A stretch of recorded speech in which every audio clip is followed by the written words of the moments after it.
ಬಾಸಿಸಂ ಕನ್ನಡದಲ್ಲಿ ನಡೆಯಲ್ಲ. Exactly. Darshan sir ಒಳ್ಳೆಯವರ ಸಹವಾಸ ಇಟ್ಕೊಳ್ಳಿ. ಹೇಗ್ ಪ್ರಥಮ್ ಮಾತನಾಡ್ತಾ ಇದ್ರಂದ್ರೆ ದರ್ಶನ್ ಅವರು ಯಾವ ರೀತಿಯಾಗಿ ಸಾರ್ ಸಾರ್ ಸಾರ್ ಅನ್ಕೊಂಡು ಮಾತನಾಡ್ಕೊಂಡು ಎಲ್ಲರಿಗೂ ತಿವಿತಾ ಇದ್ರು, ಹಾಗೇ ಪ್ರಥಮ್ ಅವರು ಕೂಡ ಮಾತನಾಡಿದ್ರು. ನನ್ನ ಸಹವಾಸಕ್ಕೆ ಬಂದ್ರೆ ಸಮಸ್ಯೆ ಬೇರೆ ರೀತಿಯಲ್ಲಿ ಆಗುತ್ತೆ.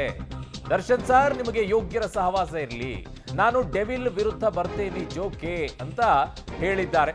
ನಟ ದರ್ಶನ್ ಅಭಿಮಾನಿಗಳಿಗೆ ಪ್ರಥಮ್ ವಾರ್ನಿಂಗ್ ಅನ್ನ ಕೊಟ್ಟಿದ್ದಾರೆ. ಕಾರಣ ಮೊನ್ನೆ ಆಗಿರುವಂತ ಬೆಳವಣಿಗೆ, ಗೂಂಡಾಯಿಸಂ ಮಾಡಿರುವಂತ ವಿಚಾರದಲ್ಲಿ.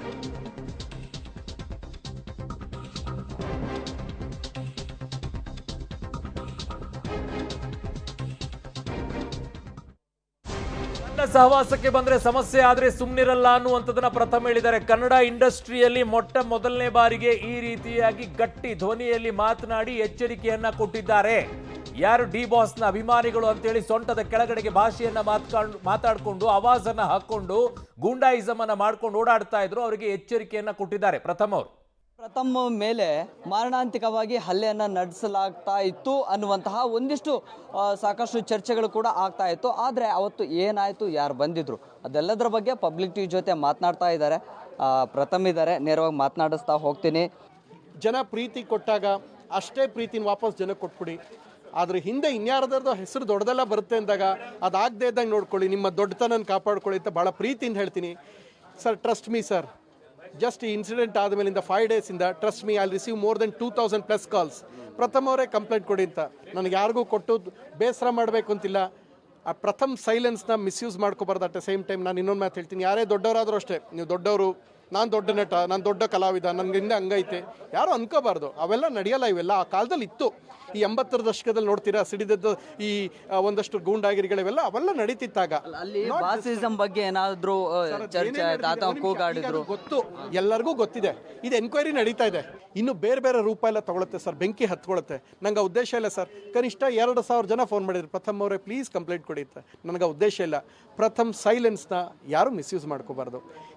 ಕಲಾವಿದರಾಗಿರಬೇಕು, ಬಹಳ ಪ್ರೀತಿಯಿಂದ ಇರಬೇಕು. ಆ್ಯಂಡ್ ಅದಲ್ಲದೆ ಇಂಥ ಗೂಂಡಗಳನ್ನೆಲ್ಲ ಯಾಕೆ ಸಾಕೋತೀರಾ? ಯಾಕೆ? ಮನೇಲಿ ನಾಯಿ ಸಾಕೊಳ್ಳಿ. ಮನೇಲಿ ನಾಯಿಗಳಿರುತ್ತೆ ಗೊತ್ತಾ, ಅದು ಮುದ್ದು ಪ್ರಾಣಿ. ಬೆಕ್ಕನ್ನು ಸಾಕಿ, ಗಿಳಿ ಸಾಕಿ, ಪಾರಿವಾಳ ಸಾಕಿ. ಇದೆಲ್ಲ ಅಲ್ಲ, ಕೇಳೋಕೆ ಚೆನ್ನಾಗಿರುತ್ತೆ. ಇವೆಲ್ಲ ಮಾಡಬಾರ್ದು. ಇದ್ರ ಹಿಂದೆ ನಾನು ಅಟ್ಲೀಸ್ಟ್ ನನಗೆ SP ಪಾಪ ಪ್ರೀತಿಯಿಂದ sir, I am very happy about Baba sir. Sir, ನೇರವಾಗಿಲ್ಲ, ಇನ್ನೊಂದು ಸಲ ಸೇರ್ಸಿ ಹೇಳ್ತಾ ಇದ್ದೀನಿ, ಕೇಳಿಸ್ಕೊಳ್ಳಿ. ಕರ್ನಾಟಕದಲ್ಲಿ ಕನ್ನಡ ಬಾಸ್, ಕನ್ನಡಿಗರು ನನಗೆ ಬಾಸ್, ನಿಮ್ಮ ಅಪ್ಪ ಅವ್ವ ನಿಮಗೆ ಬಾಸ್. ನಾನು ಯಾಕೆ ಏನ್ರಿ ಮೀಡಿಯಾ ನನ್ನ ಕಿರೀಟಕ್ಕೆ ಸಮಾನ. ಯಾಕೆ ಹೇಳಿ ಸರ್? ನಾನು ಎಲ್ಲೋ ಹೋದಾಗ ನೀವು ಮೈ ಕಿಡಿತೀರಾ ಸರ್? ಒಂದೇ ಒಂದು ಮಾತು ಪ್ರೀತಿಯಿಂದ ಹೇಳ್ತೀನಿ, ಕನಿಷ್ಠ 2,000 ಜನ ಫೋನ್ ಮಾಡಿರ್ತಾರೆ ಸರ್ ಈ ಇಶ್ಯೂ ಆದಮೇಲೆ. ನಾನು ಯಾಕೆ ಕೊಟ್ಟಿಲ್ಲ ಅಂದರೆ ರೀಸನ್ ಇಷ್ಟೇ ಸರ್. ಈ ಮಾತು ನಿಮಗೆ ಹೇಳ್ತಾ ಇದ್ದೀನಿ. ಯಾಕೆಂದರೆ 2,000 ಜನ ಮಾಡಿರಲ್ವ ಸರ್ ನನಗೆ ಪ್ರಥಮ್ ಕಂಪ್ಲೇಂಟ್ ಕೊಡಿ, ಅದು ಇದು. ಯಾಕೆ ಅಂದರೆ ನಾವು ಹೇಳೋವಂಥ ಮಾತು ಇನ್ಯಾರಿಗೋ ಲೀಡ್ ಆಗುತ್ತೆ ಅಂದರೆ ಮಾಡಬಾರ್ದು. ನಿಮ್ಮ ಮೇಲೆ ಪ್ರೀತಿ ಇದೆ ಸರ್, ನಾನು ಅವೆಲ್ಲ ಮಾಡಲ್ಲ. ಸೊ ನೀವು ಅಷ್ಟೇ ನಿಮ್ಮ ಹುಡುಗರಿಗೆ ಸರಿಯಾಗಿರೋಕ್ಕೆ ಹೇಳಬೇಕು ಸರ್. ನೀವೇನು ಹೇಳ್ತೀರಾ ಇದೇ ಥರ ಅದೇ ಟೋನಲ್ಲೇ ಪ್ರೀತಿಯಿಂದ ಹೇಳ್ತಾ ಇದ್ದೀನಿ ಸರ್. ಪ್ರೀತಿಯಿಂದ ಹೇಳ್ತಾ ಇದ್ದೀನಿ ಸರ್, ನಮಗೆ ತೊಂದರೆ ಆಗಬಾರ್ದು. ಆದರೆ ನೀವು ಏನೇ ಆಗಿರಿ ಸರ್, ನಮಗೂ ಬದುಕು ಮುಖ್ಯ ಸರ್. ಅರ್ಥ ಮಾಡ್ಕೊಳ್ಳಿ ಸರ್, ಅರ್ಥ ಮಾಡ್ಕೊಳ್ತೀರಾ ಅಂತ ಹೇಳ್ತಾ ಇದ್ದೀನಿ. Thank you and we love you sir. ನಿಮಗೆ 10,000 ಜನ ಇರ್ಬೋದು ಸರ್, ನಂಗೆ 3,000 ಜನ ಇದ್ದಾರೆ ಸರ್. ಬೇಡ ಸರ್, ನಿಮ್ಮ ಮೇಲೆ ಪ್ರೀತಿ ಇದೆ. ಈ ಒಂದು ವಿಚಾರ ಹೇಳ್ತೀನಿ, ದರ್ಶನ್ ಸರ್ ಹೆಸರಿಗೆ ಯಾರೂ ಮಸಿ ಬಳಿಬೇಡಿ. ಅವ್ರ ಹೆಸರು ಹೇಳ್ಕೊಂಡು ಮಾಡೋ ಅಯೋಗ್ಯರು ನಾನು ಹೇಳ್ತಾ ಇರೋದು. I respect Darshan sir. At the same time ನಿಮ್ಮ ಹೆಸರಲ್ಲಾಗುವಂಥ ಮಿಸ್ಟೇಕ್ಸ್ನ ನೀವು ನೋಡ್ಕೊಳ್ಳಿ. ನಮಗೂ ಜನ ಇದ್ದಾರೆ ಸರ್, ನಾವು ಪ್ರೀತಿ ಗಳಿಸಿದ್ದೀವಿ ಸರ್. ನಿಮ್ಗೆ ಒಳ್ಳೇದಾಗಲಿ. ನಾನು ಅಟ್ಲೀಸ್ಟ್ ಏನಾದ್ರು ಒಂದು ಸ್ಟೇಟ್ಮೆಂಟು ಅಥವಾ ನಾನೇನೋ ಒಂದು ಕೊಟ್ಟರೆ, ಅಲ್ಲಿ ಏನಾಯಿತು ಅಂತ ನಡೆದಿದ್ದೇನಾರು ಕೊಟ್ಟರೆ ಬೇರೆಯವ್ರೆಲ್ರಿಗೂ ಸಮಸ್ಯೆ ಆಗುತ್ತೆ ಸರ್. ನಿಮ್ಮ ಜೊತೆ ಇರುವಂಥ ಹುಡುಗರು ಚೆನ್ನಾಗಿರೋನು ಒಳ್ಳೆಯ ಸಹವಾಸ ಮಾಡಿ, ಜೊತೆಲಿರೋರು ಯೋಗ್ಯರು ಇರಬೇಕು. ಅವ್ರ ಹೆಸರು ಎಲ್ಲೇ ಬೆಳಕೆ ಅಲ್ಲಿ ಮಾಡಿದವ್ರು ಯಾರು ಅಂತ ಗೊತ್ತಾದಾಗ ಅದು ಬೇರೆ ಯಾವುದೋ ಕೇಸಿಗೆ ಲೀಡ್ ಆಗುತ್ತೆ. ನಂಗೆ ಹೇಳೋ ಉದ್ದೇಶ ಇಲ್ಲ. ನೆನ್ನೆಯಿಂದ 10,000 ಸಲ ನಮ್ಮ ಮನೆ ಹತ್ರ ಎಲ್ಲ ಬರ್ತಾನೆ ಇದ್ದಾರೆ. ನನ್ನ ಅನುಭವವಾಗೇ ಹೋಗಿಲ್ಲ. ಯಾರೋ ತೊಗೊಂಬಂದೇನೋ ಹೇಳ್ತಾರೆ ಸರ್. ನಿಜವಾಗ್ಲೂ ಅವತ್ತೇನಾಯಿತು ಅನ್ನೋದು ಪ್ರಾಮಾಣಿಕವಾಗಿ ನಾನು ಇಷ್ಟೊತ್ತಿಗೆ ರಿಟರ್ನ್ ಕೊಟ್ಟಿದ್ರೆ ಅದು ಬೇರೆ ಥರ ಆಗ್ತಿತ್ತು. ನಿಮ್ಗೆ ಅರ್ಥ ಆಗುತ್ತೆ ಅನ್ಕೋತೀನಿ ಸರ್. ನಾನು ಪದೇ ಆದಾಗ ನೀವು ಯಾವ ಸ್ಟಾರು ನೋಡೋಕ್ಕೋಲ್ಲ ಸರ್. ದಯವಿಟ್ಟು ಅರ್ಥ ಮಾಡ್ಕೋಬೇಕು. ನೀವು ಯಾವ ಟೋನ್ ಹಿಂಗೆ ಹೇಳ್ತೀರಾ ಅದೇ ಟೋನಲ್ಲೇ ಪ್ರೀತಿಯಿಂದ ಹೇಳ್ತಾ ಇದ್ದೀನಿ ಸರ್ ಪ್ರಥಮ್. ಯಾಕೆಂದರೆ ಎಲ್ಲಿ ತನಕ ಯಾವಾಗ ಮಾತು ಕಾಮೆಂಟ್ ಇದ್ದಿದ್ದು ವೆಪನ್ ಆಗಿ ಬದಲಾಯಿತೋ ನಾವು ಈ ಟೋನಲ್ಲೇ ಹೇಳಬೇಕಾಗುತ್ತೆ ಸರ್. ನಿಮ್ಮಲ್ಲಿ ಪ್ರೀತಿ ಇದೆ ವಿಚಾರದಲ್ಲಿ. ಮತ್ತೆ ಈ ಪ್ರಕರಣದಲ್ಲಿ ಪ್ರಥಮ್ ತುಂಬಾ ಸೀರಿಯಸ್ ಝೋನ್, ಡೇಂಜರ್ ಝೋನ್ ಇಂದ ಹೊರಗಡೆ ಬಂದ್ರು. ಅಲ್ಲಿ ಅವ್ರ ಮಾತುಕತೆ ಅಥವಾ ಅದೆಲ್ಲವೂ ಕೂಡ ತುಂಬಾ ಅವ್ರ ಟ್ಯಾಲೆಂಟ್ ಇಂದ ಹೊರಗಡೆ ಬಂದ್ರು. ಇಫ್ ಇನ್ ಕೇಸ್ ಏನಾದ್ರು ನಿಮಿಷ ಹೇಳ್ತೀನಿ, ಇನ್ ಕೇಸ್ ಏನಾದ್ರೂ ಏನು ಇನ್ ಕೇಸ್ ಅವ್ರ ಜೊತೆ ವಾಗ್ವಾದಕ್ಕೆ ಇಳಿದಿದ್ರೆ ಮತ್ತೊಂದು ಆಗಿದ್ರೆ ಅಲ್ಲಿ ಕೈ ಮಿಲಾಯಿಸುವಂಥದ್ದು ಕೂಡ ಆಗ್ತಾ ಇತ್ತು ಅಂತ ಹೇಳ್ತಿದ್ರು. ಒಂದು ನಿಮಿಷ, ನಿಜವಾಗ್ಲೂ ಒಂದು ವೆಪನ್ ಯಾವುದು ಗೊತ್ತಾ? ಯಾವುದೋ ಗನ್ನು ಲಾಂಗು ಅಲ್ಲ, ಬುದ್ಧಿವಂತಿಕೆ ಇಟ್ಸ್ ಎ ವೆಪನ್. ನನ್ನ ಬುದ್ಧಿವಂತಿಕೆ ಉಪಯೋಗಿಸಿದ್ದೀನಿ ಸರ್. ಅರ್ಥ ಮಾಡ್ಕೊಳ್ಳಿ ಸರ್, ಆ ಸೀರಿಯಸ್ನೆಸ್ ಏನಿತ್ತು ಅಂತ. ನಿಮ್ಮ ಕಡೆಯವರು ಸುಮ್ಮನಿದ್ರೆ ಚಂದ ಸರ್, ಪ್ರೀತಿಯಿಂದ ಹೇಳ್ತಾ ಇದ್ದೀನಿ ಸರ್. ನಮಗೂ ಕೋಪ ಬರುತ್ತೆ, ಸರ್ ನೀವು ನೀರು ಕುಡಿದಾಗ ಹೇಗೆ ನಿಮಗೆ ದಾವಾಗುತ್ತೋ ನೀವು ನೀರು ಹೆಂಗೆ ಕುಡಿತೀರಿ, ನಾವು ಹಂಗೆ ಮಾಡಿ ನಿಮಗೆ ಹೆಂಗೆ ಊಟ ಮಾಡ್ತೀರಿ ಹೊರಟಾಗ ಹಂಗೆ. ನೀವು ಸಿನಿಮಾ ಮಾಡಿದ್ರೆ 300 ಜನ ಊಟ ಮಾಡ್ತಾರೆ, ನಾನು ಸಿನಿಮಾ ಶೂಟ್ ಮಾಡಿದ್ರೆ 150 ಜನ ಕುಟುಂಬ ಊಟ ಮಾಡ್ತಾರೆ. ಏನು ಕಡಿಮೆ ಮಕ್ಕಳಲ್ಲ ಸರ್ ನಾವು?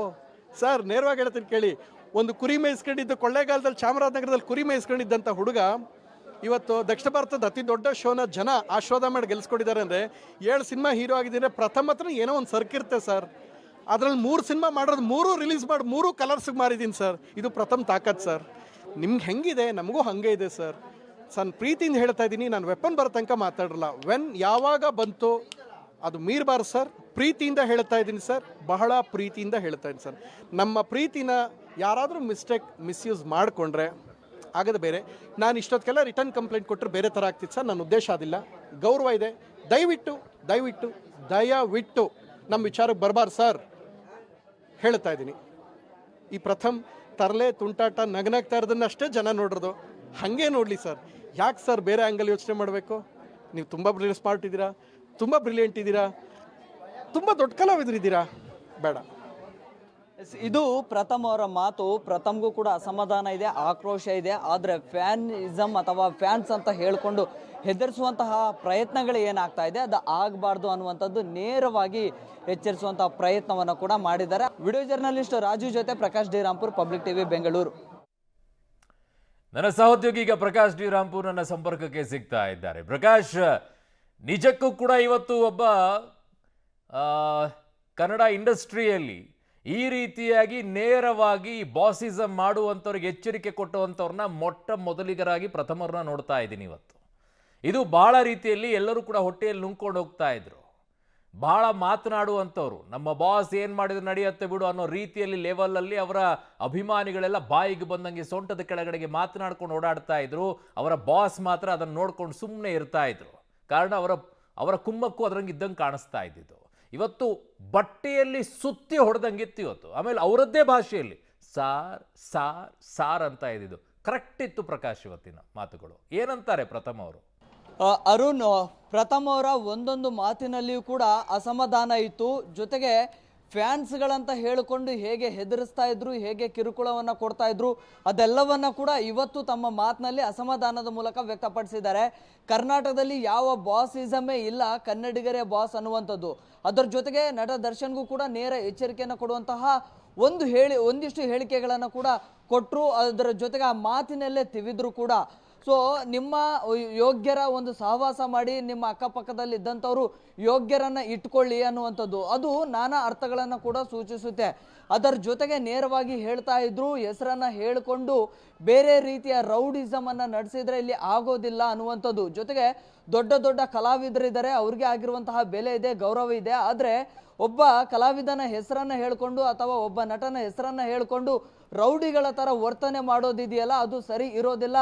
ನಾನಂತರೂ ಸುಮ್ಮನೆ ಇರೋದಿಲ್ಲ, ನಾವು ಇನ್ನು ಮುಂದೆ ಸುಮ್ಮನೆ ಇರೋದಕ್ಕೆ ಆಗೋದಿಲ್ಲ ಅನ್ನುವಂತಹ ನೇರ ಎಚ್ಚರಿಕೆಯನ್ನು ಕೂಡ ಕೊಟ್ಟಿದ್ದಾರೆ. ಅದರ ಜೊತೆಗೆ ಒಂದು ವೇಳೆ ಅಲ್ಲಿ ಯಾರೆಲ್ಲ ಇದ್ರು, ಯಾರ ಹೆಸರನ್ನು ತೆಗೆದುಕೊಂಡು ಏನು ಕಿರುಕುಳ ಕೊಟ್ಟರು, ಯಾವುದೆಲ್ಲ ಮಾರಕಾಸ್ತ್ರಗಳಿಂದ ಅಲ್ಲಿ ಅಟ್ಯಾಕ್ ಮಾಡೋದಕ್ಕೆ ಬಂದರು, ಅವರ ಹೆಸರುಗಳನ್ನು ಹೇಳಿದರೆ ಅದು ಬೇರೆ ರೀತಿಯ ಆಯಾಮವನ್ನು ಪಡಿತಾ ಇತ್ತು. ಅದು ತಮ್ಮ ಗಮನಕ್ಕೆ ಇರಲಿ ಅನ್ನೋ ಧಾಟಿಯಲ್ಲಿ ಕೂಡ ಮಾತನಾಡಿದ್ದಾರೆ. ಸೊ ಇದು ನೇರವಾಗಿ ಅಲ್ಲಿ ಯಾರು ಬಾಸ್ ಅಂತ ಹೇಳಿಕೊಂಡು ಯಾವ ಬಾಸ್ನ ಹೆಸರು ಅಲ್ಲಿ ಪ್ರಥಮ್ ಮುಂದೆ ಉಲ್ಲೇಖ ಮಾಡಿದ್ರು, ಆ ಒಂದು ಹೆಸರನ್ನಲ್ಲಿ ಪೊಲೀಸರ ಮುಂದೆ ಹೇಳಿದರೆ ಆ ಒಂದು ಬಾಸನ್ನು ಕೂಡ ಮತ್ತೆ ವಿಚಾರಣೆಗೆ ಕರೆಯುವಂಥ ಸಾಧ್ಯತೆಗಳು ಕೂಡ ಇರ್ತಾ ಇತ್ತು. ಮತ್ತೆ ಅದು ಒಂದು ಬೇರೆದೇ ಆಯಾಮವನ್ನು ಪಡೆದುಕೊಳ್ತಾ ಇತ್ತು. ಅದನ್ನು ಕೂಡ ನೇರವಾಗಿ ಹೇಳಿದ್ದಾರೆ. ಅದರ ಜೊತೆಗೆ ಏನೋ ಈ ಹಿಂದೆ ಕೂಡ ಘಟನೆಗಳಾಗಿದ್ದು, ಅಲ್ಲಿ ಕೂಡ ಒಂದಿಷ್ಟು ಕಿರುಕುಳಗಳು ಕೂಡ ಆಗಿದ್ವು. ಅದಾದ ಬಳಿಕ ಅವರು ನೇರವಾಗಿ ವಾರ್ನನ್ನು ಮಾಡ್ತಾರೆ. ಅಂದರೆ ನಿಮ್ಮ ಏನು ಫಿಲಮ್ಗಳು ಏನಿದಾವಲ್ಲ, ನಿಮ್ಮ ಫಿಲಮ್ಗಳು ರಿಲೀಸ್ ಆಗುವಂಥ ದಿನನೇ ನಮ್ಮದು ಕೂಡ ಓಡಿಸಿ ನಮ್ಮದು ಅದರಲ್ಲಿ ಕೂಡ ಜನ ನೋಡುವಂಥ ಸಂಖ್ಯೆ ಕೂಡ ಇದ್ದಾರೆ, ಅಭಿಮಾನಿಗಳು ಕೂಡ ಇದ್ದಾರೆ ಅನ್ನುವಂಥದ್ದು. ನೀವು 300 ಜನರಿಗೆ ನೀವು ಊಟವನ್ನು ಹಾಕಿದರೆ ನಾವು ಅದರಲ್ಲಿ ಅರ್ಧದಷ್ಟಾದರೂ ನಾವು ಊಟವನ್ನು ಹಾಕ್ತೀವಿ ಅಂತೇಳಿ. ನೀವು ಕಲಾವಿದರೆ, ನಾವು ಕಲಾವಿದರೆ, ಕಲಾವಿದರನ್ನು ಗೌರವಿಸಬೇಕು, ಜೊತೆ ಪ್ರೀತಿಸಬೇಕು, ಅವರನ್ನು ಬೆಳೆಸಬೇಕು ಅನ್ನುವಂಥದ್ದನ್ನು ಕೂಡ ನೇರವಾಗಿ ಹೇಳಿದ್ದಾರೆ.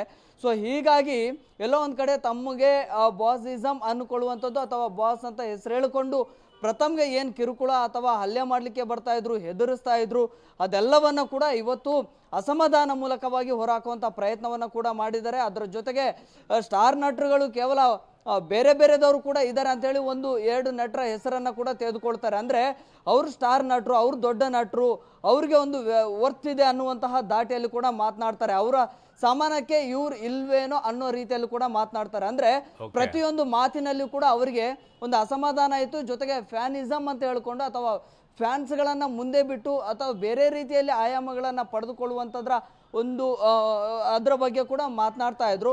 ಸೊ ಕಂಪ್ಲೀಟ್ ಆಗಿ ಮೊನ್ನೆ ಆಗಿರುವಂತಹ ಘಟನೆಯ ಬಗ್ಗೆ ಒಂದು ರೀತಿಯಲ್ಲಿ ಅಸಮಾಧಾನ ಕೂಡ ವ್ಯಕ್ತಪಡಿಸಿದ್ರು. ರಕ್ಷಕ್ ಅವರ ಬಗ್ಗೆ ಕೂಡ ಮಾತನಾಡಿದರೆ ಅಲ್ಲೇ ಇದ್ರು.